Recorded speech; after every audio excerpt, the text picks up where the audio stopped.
Hello friends, हम discussion करेंगे UPSC का प्रीलिम्स एग्ज़ाम जो हुआ है। ये मेरे पास सीरीज बी है इसका, और आप एग्ज़ाम दे करके आ चुके होंगे और आपने अपना जो स्कोर है वो कहीं से चेक कर लिया होगा। नहीं तो आप मेरे साथ अपना ये जो आंसर्स जो हैं वो आप चेक कर सकते हैं। और फ्रेंड्स, जैसे कि आप जानते हैं कि अगर हम कंपैरिजन करते हैं तो ये पिछले साल से थोड़ा इजी है, पेपर आसान है। और आप मान के चलें कि अब जो ये मेरिट है इसका वो 48 से 50 के बीच, यानी कि 50 के आसपास रहने वाला है। आप इतना मान करके चलें। अगर आपका जो 50 क्वेश्चन बन रहा है नेगेटिव हटा करके, तो आप समझें कि आप सेफ जोन में हैं। उससे ज़्यादा नहीं जाएगा, 50 से ज़्यादा, यानी कि अगर हम 50 के आसपास की बात करते हैं तो 50 तक ही जाएगा। ठीक है, तो फ्रेंड्स, देर ना करते हुए अभी हम देखते हैं। आपका अगर सेट बी है तो आप इसके साथ हमारे साथ चेक कर सकते हैं अपने आंसर्स। तो फर्स्ट प्रश्न जो है उसका आप देखेंगे, total fertility rates in the economy is defined as. तो टोटल फर्टिलिटी रेट क्या दिखाता है? ये आसान प्रश्न है, क्योंकि अगर आप सामान्यतः पढ़ रहे होंगे तो भी आप ये समझ गए होंगे देख करके। तो the average number of the life births of woman would be have been the end her child bearing a age. ठीक है, यानी कि 2.1 के करीब जो है, जो सामान्यतः इससे कम नहीं होना चाहिए। अगर इससे कम है तो फिर वो नकारात्मक में चला जाएगा। इतना एक सामान्य पॉपुलेशन को बनाए रहने के लिए 2.1 होना चाहिए। ठीक है, नेक्स्ट प्रश्न, सेकंड प्रश्न देखेंगे, और ये है, consider the statement in Indian non banking financial companies can be access the liquidity adjustment facility window of the Reserve Bank of India. दूसरा है, in India foreign institution investors can hold the government security. और तीसरा है, in India stock exchange can offer the separate trading platform for debts. यानी कि इसमें पहला जो है वो गलत है, दूसरा तीसरा जो सही है। यानी कि इंडिया फॉरेन, जो इन India foreign institution investment, foreign institutional investors can hold the government security, यानी कि जैसे हम जी सिक्योरिटी बोलते हैं, उनमें वो इन्वेस्ट कर सकते हैं। और in India stock exchange can be offer separate trading platform debts. ठीक है, ये सही है। तीसरा, आप तीसरा प्रश्न देखेंगे, in India which of the following can trade in the corporate bonds and government security.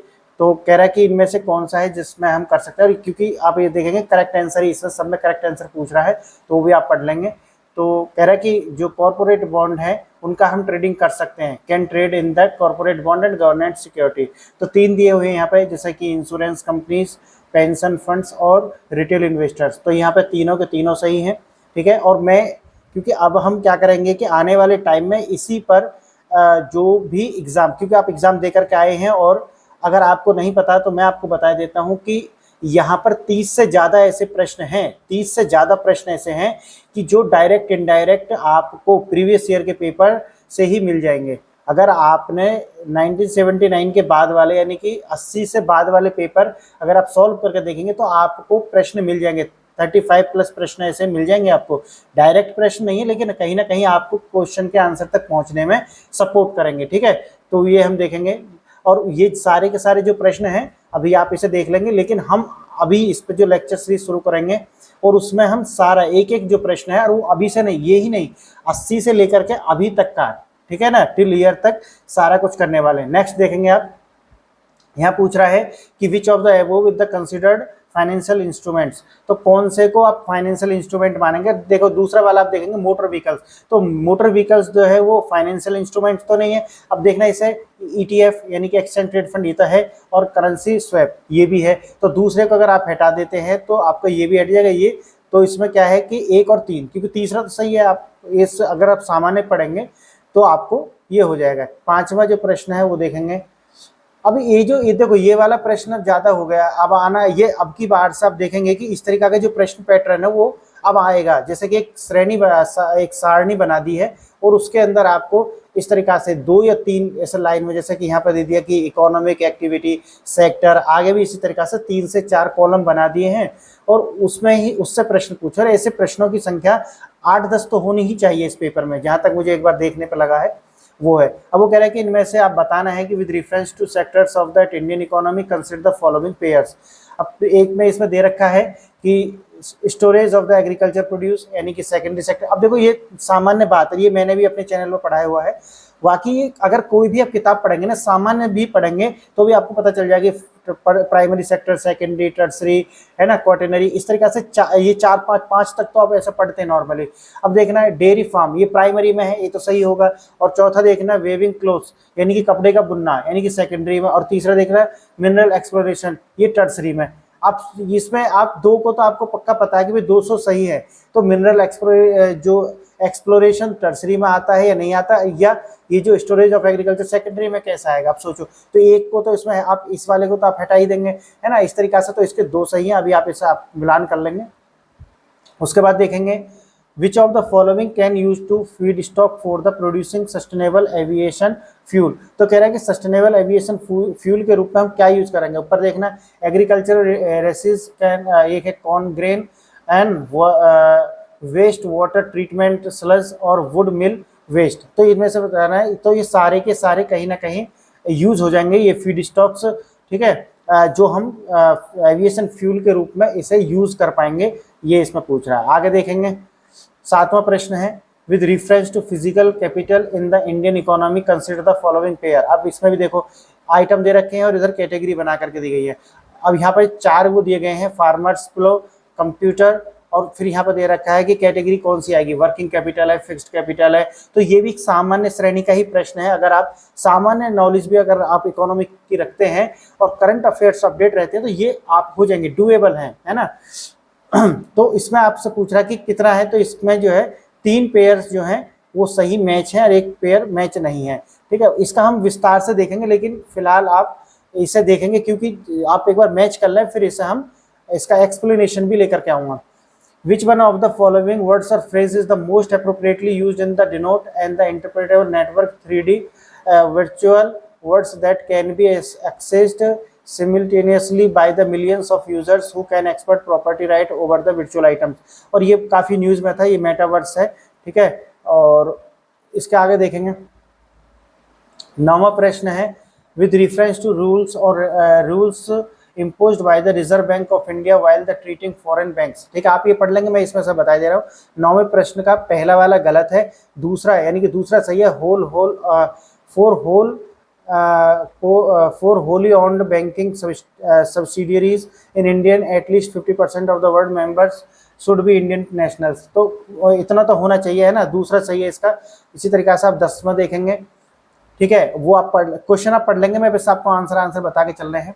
CSR जो है यानी कि corporate social responsibility rules in India consider था, वो क्या यहाँ पे दूसरा गलत है, पहला सही है। CSR रूल जो है वो स्पेसिफाई करते हैं that expenditure that benefits of the company directly और its employees will not be considered as a CSR activities.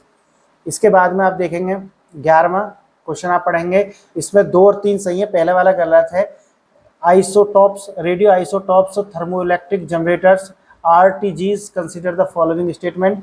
और इस पर 2 सही है, यानी कि RTGs are use to the powering of the onward systems of the spacecraft. और तीसरा भी सही है इसका, RTGs can use the plutonium 238 which is the by product of the weapon development. तो इसका ये भी सही है, तो इसका 2 और 3 सही है। 12वां तो देखेंगे आप स्टेटमेंट 1 और स्टेटमेंट 2। तो स्टेटमेंट 1 गलत है, कह रहा है कि जो giant stars live much longer than the dwarf stars. तो कह रहा है कि भाई जो ड्वार्फ स्टार है उनसे ज़्यादा जीते हैं, ये गलत है। ये दूसरा वाला इसका सही है, इस हिसाब से स्टेटमेंट एक इनकरेक्ट है, दूसरा वाला सही है। नेक्स्ट आप देखेंगे which one of the following is the synthesised in that human body that dilates blood vessels and increase the blood flow.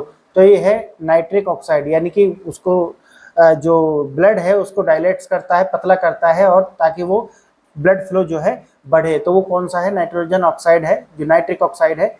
Next है इसमें ये दो सही हैं इसमें, यानी कि 14वें का आंसर है बी, ठीक है। 15वां आप देखेंगे, 15वें आप कह रहे हैं कि भाई कौन सा है जो कि 5th जनरेशन का इसमें एयरक्राफ्ट है। तो इसमें से कोई सा भी नहीं है, सारे के सारे पुराने, अगर न्यूज़ में आप सुनते होंगे तो भी आपको अंदाजा लगा लेंगे। इनमें से तो बहुत पुराने MiG-29 तो आप कितना सुने होंगे, है ना, तेजस, राफेल, तो इनमें से कोई भी 5th जनरेशन यानी लेटेस्ट जनरेशन का नहीं है। Next, in which of the following are the hydrogels used. अब वो कह रहा है कि control the drugs delivery in that patient. तो इसमें से तीनों सही हैं, आप ये देख लेना, जल्दी से मैं वीडियो को बनाता हूँ। Which of the following is that exhausted pipe emission of fuel cell electric vehicle powered by the hydrogen, और वो किसके रूप में निकलेगा, यानी कि जो मतलब जो भी अवशेष बचेगा वो वाटर वेपर के रूप में निकलेगा। ये इस सब प्रश्न 2018-19 में भी एक प्रश्न आया है, ठीक है, इसी तरीका का, यानी कि वो ग्रीन हाइड्रोजन हाइड्रोजन के ऊपर था तो वहाँ पे उससे ये हो जाएगा। Recently the term of the pumped storage hydro power, और इसका जो आंसर है वो है लॉन्ग ड्यूरेशन एनर्जी स्टोरेज, ठीक है। नेक्स्ट 19वां है मेम्ब्रेन बायोरिएक्टर्स, तो मेम्ब्रेन बायोरिएक्टर्स ऑफ द कह रहा है कि often discussed in the context of, तो water waste water treatment technology के रूप में ये न्यूज़ में था, ठीक है। नेक्स्ट है with reference to the Indian economy collateral borrowing and the lending obligation as the instrument of the, ये मनी मार्केट में यूज होता है, एक सामान्य प्रश्न है। Next consider the following airport, अब वो कह रहा है कि इनमें से कौन सा है जो ग्रीन फील्ड प्रोजेक्ट, यानी ग्रीन फील्ड का मतलब है कि जो वहाँ पर पहले से कोई जो है एयरपोर्ट नहीं है, लेकिन ये नए सिरे से बनाया गया है, यानी कि जमीन में शुरू से ही बनाया गया है, यहाँ पर ऐसा नहीं कि रिनोवेशन नहीं करा गया। तो वो है, ये दो है इसका, पहला और दूसरा, यानी कि डॉनी पोलो एयरपोर्ट और एक है Kushinagar international airport. 22 which of the following water vapour, which of the following, कौन सा सही है इसमें से, एक सही है और दूसरा गलत है, तो इसका मतलब है ओनली वन, ए सही है। 23वां वो कह रहा है कि कंसिडर द फॉलोइंग डिस्क्रिप्शन, अब इसमें से पूछ रहा है कि ये जो दिए गए हैं ये कौन से को डिफाइन करते हैं, तो ए बी सी डी, तो ये सी डी को करते हैं, यानी कि जहाँ पर टेम्परेचर जो होना चाहिए वो लो होगा, ठीक है, एनुअल और डेली रेंज के बीच में जो है वो टेम्परेचर इज लो होगा, जो प्रेसिपिटेशन होगी वो थ्रू आउट द ईयर लगभग पूरी साल होगी, और 50 से 250 सेंटीमीटर के करीब वहाँ पे जो है प्रेसिपिटेशन होगी, तो वो है मेराइन वेस्ट कोस्ट क्लाइमेट में। Next with reference to the Coriolis force, ठीक है, which of the following statement, और कोरियोलिसिस फोर्स के विषय में पूछे गए आसान प्रश्न है, ये आप आसानी से कर पाए होंगे। नेक्स्ट है तो कह रहा है कि 21 जून जो 21 जून है प्रत्येक साल which of the following latitude expenses the sunlight और मोर, तो tropic of cancer, tropic of arctic circle दोनों के बीच में रहता है, तो 2 और 4 दोनों सही है, बाकी आप अपना मैच कर लेना। 26वां प्रश्न है one of the following regions has the word, ये आप पढ़ लेना, और इसमें जो है कांगो बेसिन है। नेक्स्ट आप देखेंगे 27वां प्रश्न है विद रेफरेंस टू द, ये PFAS, ये बहुत आसान प्रश्न है, कुछ लोग इसे बता रहे होंगे कि टिपिकल है, लेकिन ये आसान प्रश्न है, और ये अब क्योंकि भाई देखो अवेयरनेस के लिए ये सब बताया जा रहा है कि जो आप यूज़ करते हैं कि भाई जैसे तुमने सुना होगा कि भाई बिना ऑयल के आप कुछ भी बना सकते हैं, तो उसमें इस तरीका के बर्तन की आवश्यकता होगी जिसके ऊपर PFAS की कोटेड लेयर होती है। अब ये क्या है, क्योंकि ये कार्सिनोजेनिक है, यानी कैंसर होता है और बहुत सारे और भी इससे रोग होते हैं, तो ये काफ़ी न्यूज़ में रहता है, मतलब सामान्यतः आप जागरूक नागरिक हैं, तो ये आसान प्रश्न है, और इस तरीका से तीनों सही हैं, ठीक है। PFAS are not easily degraded in that environment, इसीलिए वो कार्सिनोजेनिक भी बन जाता है। आगे देखेंगे, और क्योंकि डिग्रेडेड आसानी से ना होता तो इसलिए वो उसका जो बायो एक्यूमुलेशन भी होता है। नेक्स्ट आप, और ये सामान्य प्रश्न, मैं इसे सामान्य की श्रेणी में रखेंगे, कंसीडर या इजी की श्रेणी में रखेंगे। कंसीडर द फॉलोइंग प्लांट्स, अब पूछ रहा है कि इनमें से कौन सा है जो कि पी फैमिली के अंदर आता है, यानी कि जो मटर वाली फैमिली या फिर दाने वाली फैमिली, तो तीनों हैं वो, ठीक है। उसके बाद में आप देखेंगे स्टेटमेंट 1 और 2 दे रखे हैं, तो इसमें जो है ये न्यूज़ में भी था, वैसे भी 1972 का जो एक्ट है उससे प्रश्न आते हैं, तो कह रहा है कि ये जो फ्लाइंग फॉक्स है वो वर्मिन के रूप में या उस कैटेगरी में जो है डिफाइन की गई है, किसके अंदर, RPA एक्ट 1972 के अंतर्गत। और जो ये दूसरा वाला है कि ये क्या होती है, ब्लड चूसती है, या ब्लड, यानी कि कहीं ना कहीं ये मांसाहारी होती है, ऐसा कहने करने की, ये क्या है, ये फ्रूट वगैरह जो खाती है उसका जूस पीती है, या उसका जूस जो है चूसती है, इस तरीका से आप इसे ले सकते हैं। तो दूसरा गलत हो जाएगा, ये दूसरा गलत है, वो ब्लड वगैरह नहीं करती, तो ये इसका C ठीक हो जाएगा। नेक्स्ट देखेंगे 31वां प्रश्न है, और आप इसे देखेंगे कि पहला गलत है इसमें, दूसरा सही है। पहले क्या है कि वो कह रहा है कि heated of the more incoming solar radiation than the territorial radiation, ये उल्टा है इसका, और दूसरा जो है वो carbon dioxide are the other greenhouse, ये दूसरा सही है, ठीक है। ये आसान प्रश्न है, क्योंकि न्यूज़ में या सामान्य किताबों में आपको मिल जाएंगे, जो सामान्य न्यूज़ में ज़्यादा रहते हैं, या फिर हम सामान्य जो कह सकते हैं कि यार हमें पता होना चाहिए अवेयरनेस के रूप में, और दूसरा जो किताब में आपको किसी भी किताब में आसानी से मिल जाएगा, किसी भी मतलब है कि जो UPSC के लिए किताब है, तो मैं उसे सामान्य की ही श्रेणी में रखूंगा। मैं एक्स्ट्रा ऑर्डिनरी, इसमें आए हैं ऐसे प्रश्न, कई सारे प्रश्न जो बिल्कुल भी किसी पता नहीं है, तो फिर मैं उसे टिपिकल, या फिर जिसके लिए बहुत सारी चीजें याद करनी पड़ेंगी, बहुत ज्यादा पढ़ना पड़ेगा, वो तो मैं उन्हें कठिन की श्रेणी में रखूंगा, ठीक है। तो उस हिसाब से मैं इन्हें कठिन और आसान बताऊंगा, ऐसा नहीं है कि आप एग्जाम दे के आए तो आप भी उसे कठिन बताएंगे या फिर जो एग्जाम नहीं दे रहे वो उसे आसान बताएंगे, इस तरीके से हम बाइफर्केशन नहीं करते। 33वां प्रश्न, ये पहले भी इस पर बहुत सारे प्रश्न आए हुए हैं, लगातार यूपीएससी इसके ऊपर प्रश्न पूछती रही है, 20 बार प्रश्न इस पर पूछ चुकी है। 2013 के बाद में इससे बहुत सारे प्रश्न आए, शायद कोई साल ऐसी गई हो। किस तरीके के जो 33वां प्रश्न आप देखेंगे वो कह रहा है कि वोल्केनिक इरप्शन में इनमें से कौन सा, सारे निकलते हैं सारे। इसका प्रश्न 2016 में भी इस तरीका का प्रश्न था। देखेंगे विच ऑफ द, कह रहा है कि इनमें से कौन सा जो है आइसोथर्मल मैप्स ऑफ द, मेरे हिसाब से इसमें दूसरा सही है, पहला वाला गलत है, क्योंकि ये उल्टा वो दिया हुआ है, जो isotherm deviate in the north over the ocean, जबकि होगा क्या, जो टेरिटोरियल है उसके ऊपर नॉर्थ में होगा और ओशियन में ये साउथ में होगा। ठीक है, दूसरा वाला सही है। और बाकी इसमें मैं इसे थोड़ा सा डाउट की श्रेणी में भी रखूंगा कि भाई इसे थोड़ा सा चेक कर लेंगे 34 वाले। ठीक है, वैसे मैं इसे दूसरा मान के चलूंगा, वो देखेंगे आगे। 35 देखेंगे, इनमें से पूछ रहा है कि कौन सा है जो लार्जेस्ट कोको प्रोड्यूसर, दो दे रखे हैं जैसे कोट आइवरी और घाना। तो ये तो पुराना प्रश्न है, यूपीएससी पहले भी इस पे 2000 या 99 में ऐसा प्रश्न उन्होंने पूछा है और इस पर प्रश्न पूछती है वो। ठीक है, और ये तो आप सुनते भी होंगे, बहुत सामान्य सा प्रश्न है।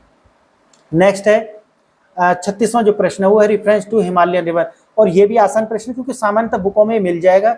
तो वो कह रहा है कि जो है वेस्ट से ईस्ट की तरफ आपको ये लगानी है, गोमती गंडकी, इसका बी सही है। ठीक है, ये सामान्य है। नेक्स्ट है 37वां प्रश्न है rainfall one of the reason weathering rocks, ये इसमें देखो सारे सही हैं, लेकिन कहीं ना कहीं इसमें भी एक डाउट है कि या तो ऐसा स्टेटमेंट देखो दूसरा जो तीसरा स्टेटमेंट है ना, वो पहले वाले को कहीं से भी कहीं तक डिफाइन तो नहीं कर रहे कि भाई दोनों ऐसे हैं कि पहले वाले को हम समझ पाए, जैसे रेनफॉल होती है और ये एक रीजन है कि भाई जो वेदरिंग होती है, यानी कि जो चट्टान होती है उनमें घिसावट, उनका टूटना, वो गर्म हो जाएंगी, बारिश पड़ेगी, उससे वेदरिंग यानी कि टूट फूट उसमें होती रहेगी।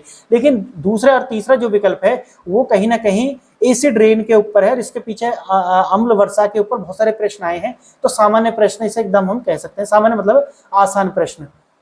38वां है, इसमें दो सही है, जर्मनी और नॉर्वे। तो तीसरा यानी कि दो सही है, तो इसका मतलब है बी सही होना चाहिए 38वें का। नेक्स्ट प्रश्न है 38 में आपको पता है इसमें नेत्रावती ना होकर के ये है सारावती होना चाहिए। ठीक है, बाकी तो दोनों सही है, गरसप्पा जो है वेस्टर्न घाट है और यह नेत्रावती ना होकर के सारावती होनी चाहिए, बाकी दोनों सही है। उसके बाद 40वां प्रश्न है और इस तरीका के अभी उन्होंने नया फॉर्मेट पकड़ा है। ठीक है, और इसका मैं बताऊंगा ये कैसे करना है, ये ऐसा तो आसान है, इसमें कोई ये भी नहीं है। ठीक है, इसमें दो सही हैं, वो आगे डिस्कशन करेंगे इसका। नेक्स्ट आप देखते हैं, वो कह रहा है इस तरह के प्रश्न बहुत पूछता है यूपीएससी, हर साल एक प्रश्न तो पूछता ही है।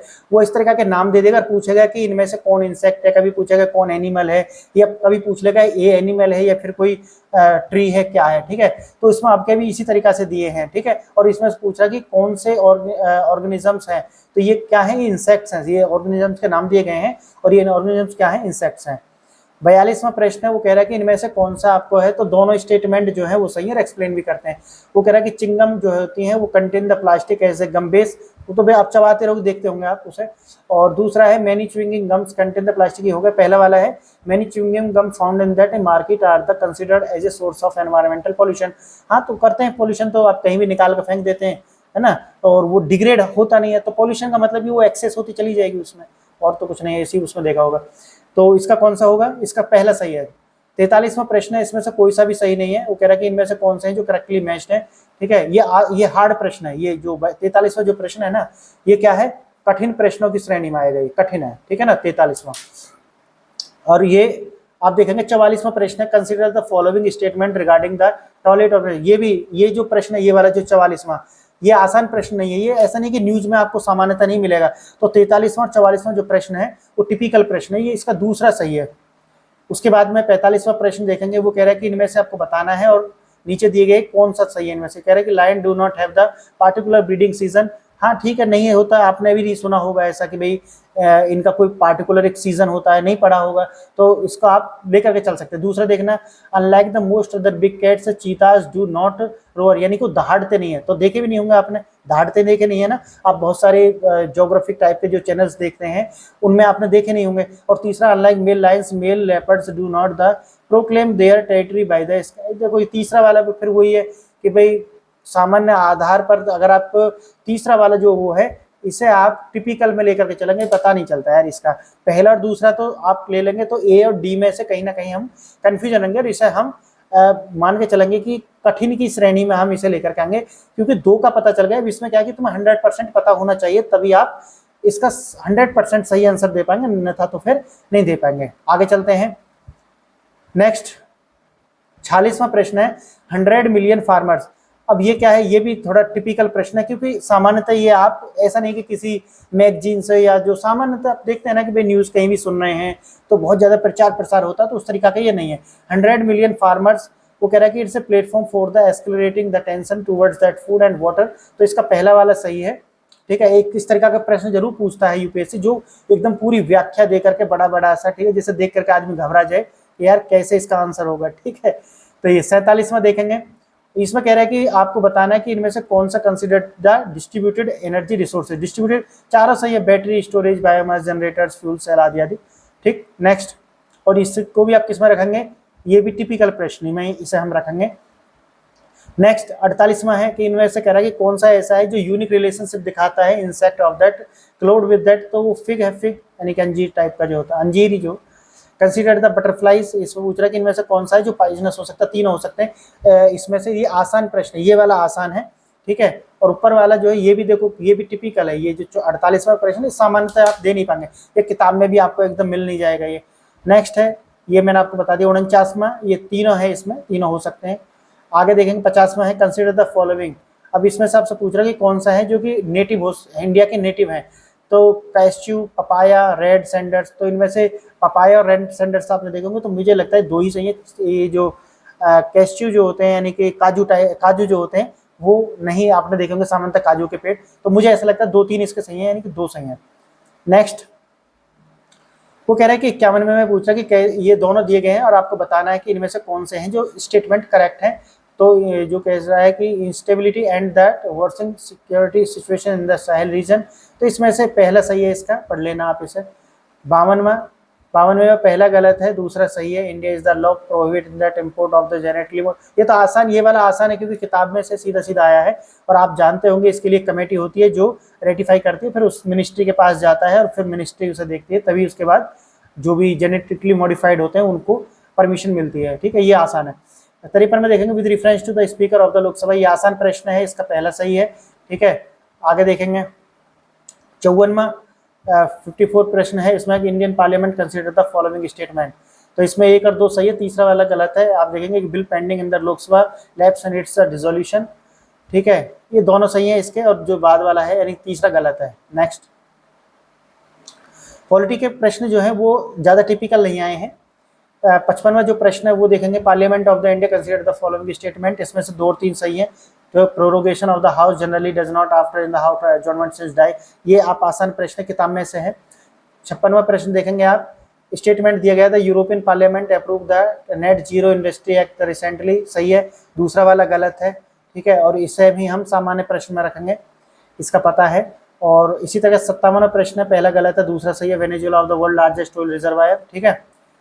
तो ये भी हो गया। 58 में देखेंगे, इसमें तीनों सही है। Digital India land records modernisation programme, इसके विषय में आप सामान्यतः पढ़े होंगे, ठीक है। विजन वगैरह की जो मैगजीन है उनमें भी ये है, तो इसलिए मैं इसे कहूँगा कि मॉडरेट टाइप का एक प्रश्न है, तो ये हो सकता था, ठीक है। इसे हम कर सकते थे। इसके आंसर होगा इसका 3, चौथा जो 1, 2, 3 तीनों सही हैं। नेक्स्ट 59वां with reference to the Pradhan Mantri Surakshit मातृत्व अभियान। पूछ रहा है कि इसमें से दूसरा सही है, पहला गलत है। नेक्स्ट 60 कह रहा है कि रेफरेंस ऑफ द प्रधानमंत्री श्रम योगी मानधन, ठीक है। इसमें से क्या है, पहला और चौथा गलत है, दूसरा और तीसरा सही है। क्योंकि एज का एक तो एज वाले में है ना, और ये जो दूसरा फैमिली पेंशन इज एप्लीकेबल नहीं है, ठीक है।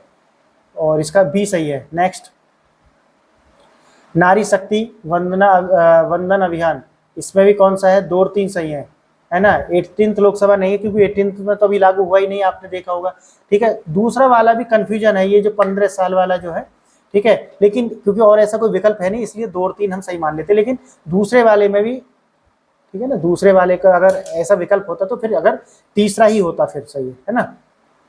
Next, which of the following statement about the exercise Mitra Shakti के विषय में 2, 3, 4 सही है, बाकी एक गलत है। आगे देखेंगे 63 ए रिट प्रोहिबिशन, ठीक है, इसमें सी सही है, lower courts prohibiting constitution of the constitution of the proceedings in the case. आग देखेंगे आगे, 2 1 और 2 दोनों सही हैं, ठीक है, 64वें का सी है। Next, with reference union budget consider the following, कोई सा भी सही नहीं है इसमें से, ठीक है। और यहाँ पे देखेंगे which of the following author of the book, कह रहा कि जो इन द इंडिया वे और वाई भारत मैटर्स, ठीक है, ये डी किसका लिखा है, सुब्रमण्यम जयशंकर के द्वारा इसे लिखा गया है।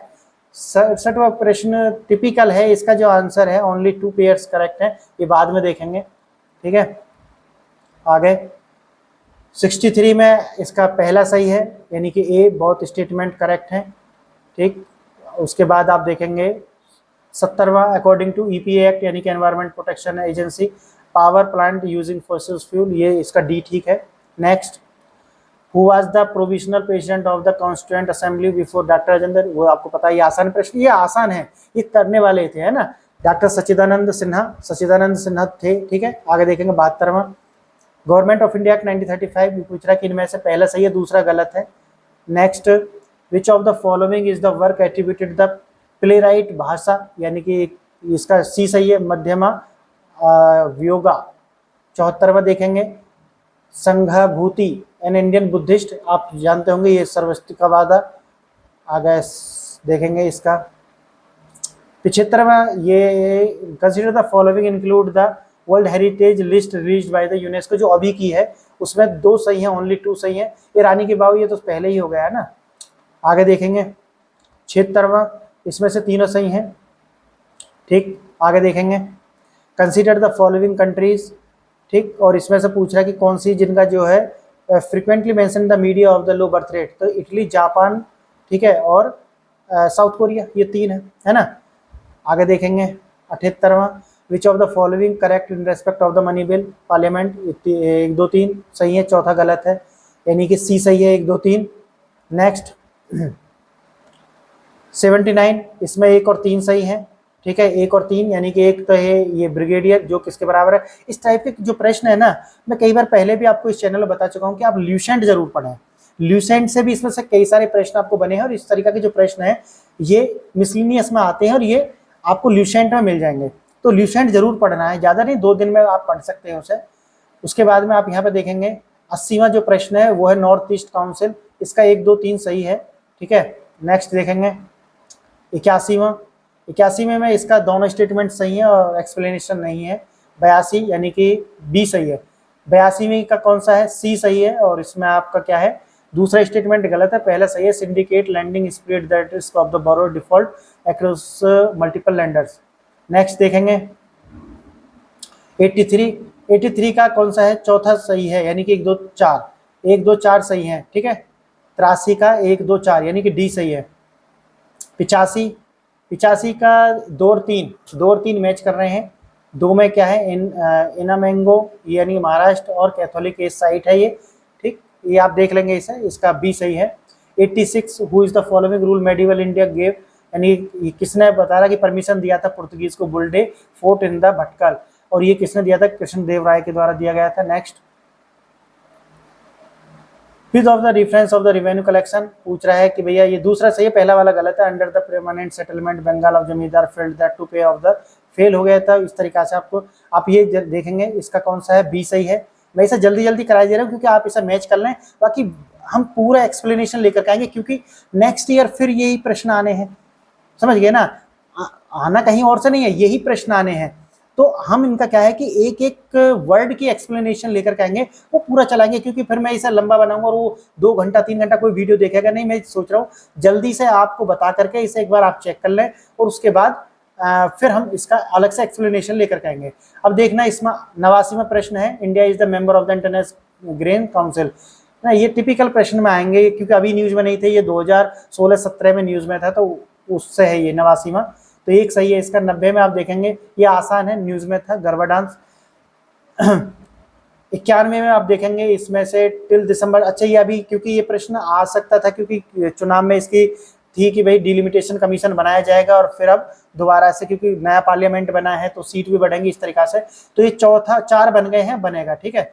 इस तरीक़ा से देखेंगे। 92 में ये 3 है, यानी कि जो शामिल की गई थी 71st अमेंडमेंट, 92 अमेंडमेंट 8 शेड्यूल में जो शामिल की गई थी वो थी कोंकणी, मणिपुरी और नेपाली। ठीक है, ये 93 वाला आप देख लेंगे, इसमें 2 मैच किए हुए हैं। ठीक है, और ये जो प्रश्न है ये मैं आपको बताऊंगा तो वो इल्यूशेंट आपको पढ़ना पड़ेगा, या फिर जो भी किताब आप पढ़ते हैं वहाँ थोड़ा सा ध्यान रखेंगे तो आप मैच कर पाएंगे। नेक्स्ट, इसे हम मॉडरेट की श्रेणी में रखेंगे कि भाई पढ़ना पड़ेगा ज़्यादा। Which of the following statement are correct, इसमें से 3 करेक्ट हैं और इसका आंसर हो जाएगा डी। नेक्स्ट 95 यानी कि 95, ये डिफिकल्ट प्रश्न है और इसमें दिया गया है कि कौन सा है जो स्टेटमेंट इज दैट करेक्ट पर of the constitution of India. भाई इतने अंदर जाकर के कौन पढ़ेगा कि inter state quarantine is that union of the subject under the union list. अब एक एक लिस्ट में इतने इतने सारे विषय हैं और उनको फिर जाकर के याद करना और उस टाइम पर रिकॉल करना, पेपर की जितना प्रेशर होता है तो वो आसान नहीं है। तो मैं इसे बहुत टिपिकल प्रश्न है ऐसा मानकर मैं चलता हूँ। 96, under the following article of the constitution of India the supreme court Indian place right of the privacy. Article जो भी मिल रहा है सब आर्टिकल 21 में डाल दो, क्योंकि एक्सपेंडेशन इसी का हो रहा है। ठीक है ना, लगातार बड़ा बड़ा बड़ा बड़ा होता जा रहा है। इसमें 40 के करीब, अब तुम देखोगे 40 के करीब इसके अंदर एलिमेंट्स हैं। ठीक है, जो भी कुछ है सब इसके अंदर डाल देते हैं उठा करके सुप्रीम कोर्ट। नेक्स्ट है 97 में चीफ ऑफ डिफेंस स्टाफ के ऊपर प्रश्न है और इसमें से 1 और 3 सही है, यानी कि आंसर डी सही है इसका। नेक्स्ट है 99, लॉन्गेस्ट बॉर्डर, ये तो बहुत पुराना घिसा पिटा प्रश्न है। कनाडा और यूएसए का सबसे लंबा है बॉर्डर। और नेक्स्ट है which of the following statement और द एथिक्स कमेटी, ये आसान है क्योंकि ये न्यूज़ में था इसलिए ये आसान है। महुआ मोहत्रा जो सांसद थी उनके विषय में अभी, क्योंकि 2 महीना पहले ही ये न्यूज़ में रहा है तो इसलिए मैं इसे आसान मानूंगा। 1 और 3 इसका सही है। Initially in the words ad hoc committee बनती है और ये सब कुछ committee can not be taken up any matter which is the subject judice. ठीक है, वो अगर जुडिशरी में है तो फिर उसे आप ले नहीं सकते, टेक नहीं कर सकते। तो ये है इसका जो है ये लास्ट प्रश्न है और इसका ये सी विकल्प सही है। 1 और 3 सही है। फ्रेंड्स मैंने जल्दी जल्दी करा दिया है ताकि आप मेरा भी एक व्यू जान लें और आप जल्दी से इसे चेक कर लें। फ्रेंड्स मैं नई वीडियो लेकर के आएंगे और फिर हम इसे देखेंगे। मेरी ओर से जो प्रश्न पत्र है वो टिपिकल भी नहीं है और आसान भी नहीं है, मतलब बीच का आप कह सकते हैं। और इसीलिए मैंने इससे बोला है कि 50 के आसपास इसका मेरिट जाएगा, यानी कि अगर आपको जितना नेगेटिव है उसे हटा करके 50 प्रश्न आपके सही हैं तो आप सुरक्षित है, आप आगे की ओर तैयारी करें। और जो लोग का कम है 50 से कम है, यानी कि लगभग 48 से भी कम है, तो फिर वो तैयारी शुरू कर दें, उससे शायद मुझे ऐसा लगता है हो नहीं पाएगा। ठीक है, तो फ्रेंड्स नई वीडियो में अलग से बात करेंगे, तब तक के लिए धन्यवाद।